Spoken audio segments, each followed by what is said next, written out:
यह कहानी है उसे एक साधारण इंसान की, जो गलती से भविष्य में चला जाता है और वहां जो देखता है वह न केवल उसे बल्कि आपको भी सोचने पर मजबूर कर देगा। यह कहानी हमें हमारे वर्तमान के महत्व और इसे बेहतर बनाने की प्रेरणा देती है। राहुल एक सामान्य नौकरी पेशा इंसान था।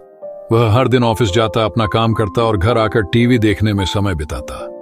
उसके जीवन में न तो कोई बद्धा सपना था और न ही कुछ खास करने की चाह। वह अपनी जिंदगी को एक ढर्रे पर चलने वाली गाड़ी की तरह जी रहा था। एक दिन उसने अपने घर के स्टोर रूम में एक पुराना बक्सा खोजा। उस बक्से में उसे एक अजीब सी घड्डी मिली। यह घड्डी किसी वैज्ञानिक उपकरण जैसी दिख रही थी। राहुल ने इसे उत्सुकतावश अपनी कलाई पर पहन लिया। जैसे ही उसने घड्डी का बटन दबाया, उसके चारों ओर तेज रोशनी फैल गई। इससे पहले कि वह कुछ समझ पाता, वह एक अजीब जगह पर पहुंच गया। जब राहुल ने अपनी आंखें खोली तो वह एक बिल्कुल नई दुनिया में था। यह जगह उसकी वर्तमान दुनिया से बिल्कुल अलग थी। आसमान में उड़े डचने वाली गाड़ियां, रोबोटिक इंसान और चारों तरफ बड्ढे बड्ढे स्क्रीन थे। शुरुआत में उसे यह सब रोमांचक लगा। उसने सोचा शायद मैं किसी सपने में हूं, लेकिन जल्द ही उसे एहसास हुआ कि यह सपना नहीं, हकीकत है। जैसे जैसे वह इस दुनिया को देखने और समझने लगा, उसे पता चला कि यह भविष्य की दुनिया है। लेकिन यहाँ का वातावरण प्रदूषित था। पेड़ पौधे लगभग खत्म हो चुके थे और इंसान मशीनों पर पूरी तरह निर्भर हो गए थे। सबसे ज्यादा दुख की बात यह थी कि इंसानों के बीच आपसी प्यार और सहानुभूति खत्म हो चुकी थी। हर कोई अपनी अपनी मशीनों में व्यस्त था।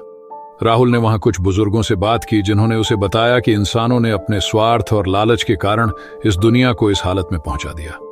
उन्होंने प्राकृतिक संसाधनों का अंधाधुंध उपयोग किया, पेड़ों को काटा और अपनी सुख सुविधाओं के लिए पर्यावरण को बर्बाद कर दिया। राहुल का दिल टूट गया। उसे याद आया कि वह भी अपनी वर्तमान दुनिया में पर्यावरण की परवाह नहीं करता था। उसने कभी पेड़ नहीं लगाए, प्लास्टिक का उपयोग बंद नहीं किया और न ही कभी दूसरों की मदद करने की कोशिश की। भविष्य में यह सब देखकर उसे अपनी गलतियों का एहसास हुआ। एक दिन उसने एक छोटे बच्चे को रोते हुए देखा। जब उसने बच्चे से पूछा कि वह क्यों रो रहा है, तो बच्चे ने जवाब दिया, मैंने कभी हरियाली नहीं देखी, मुझे नहीं पता पेड़ क्या होते हैं। इस जवाब ने राहुल को अंदर से हिलाकर रख दिया। वह सोचने लगा, क्या यह वही दुनिया है जिसे हमने अपने बच्चों के लिए छोड़ा है? राहुल ने तय किया कि अगर वह किसी भी तरह अपनी वर्तमान दुनिया में वापस जा सके तो वह अपनी जिंदगी पूरी तरह बदल देगा। उसने सोचा, मुझे अपने साथ साथ दूसरों को भी यह समझाना होगा कि पर्यावरण, आपसी प्यार और मानवता कितनी जरूरी है। उसने महसूस किया कि असली खुशी सिर्फ भौतिक चीजों में नहीं, बल्कि एक अच्छे और स्वस्थ भविष्य की नींव रखने में है। कई दिनों तक उस घड़ी को लेकर प्रयास करने के बाद राहुल ने आखिरकार उसे सही तरीके से इस्तेमाल करना सीख लिया। एक दिन उसने घड़ी का बटन दबाया और फिर से तेज रोशनी फैली। जब उसने अपनी आंखें खोली तो वह अपने वर्तमान में वापस आ चुका था। राहुल ने अपनी जिंदगी पूरी तरह से बदल दी। उसने अपनी गली में पेड़ लगाना शुरू किया, प्लास्टिक का उपयोग बंद कर दिया और अपने दोस्तों और पड़ोसियों को भी पर्यावरण के प्रति जागरूक किया। उसने बच्चों को शिक्षा दी कि हमें अपनी धरती को बचाने के लिए क्या क्या करना चाहिए। धीरे धीरे उसकी छोटी छोटी कोशिशों से एक बड़ा बदलाव आया।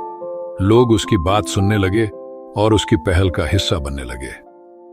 यह कहानी हमें यह सिखाती है कि हमारी छोटी छोटी आदतें और प्रयास एक बड़े बदलाव का कारण बन सकते हैं। हमें अपनी धरती और आने वाली पीढ़ियों के लिए आज से ही प्रयास शुरू करने चाहिए। राहुल ने अपनी गलती से सीखा और एक नई दिशा में कदम बढ़ाया। अब यह हम पर निर्भर करता है कि हम अपनी दुनिया को कैसे बचाएं। भविष्य हमारे हाथों में है, हमें इसे सही दिशा में ले जाना होगा। दोस्तों, ऐसी मजेदार और इमोशनल कहानियां सुनने के लिए आप हमारे चैनल को लाइक और सब्सक्राइब जरूर करें। और हां दोस्तों, आप भी हमेशा दूसरों की मदद जरूर करें। दूसरों की मदद करने से आपके घर में हमेशा सुख समृद्धि बनी रहेगी और भगवान श्री कृष्ण का आशीर्वाद हमेशा आपके परिवार पर होगा। आपका बहुत बहुत धन्यवाद। आपका दिन शुभ हो।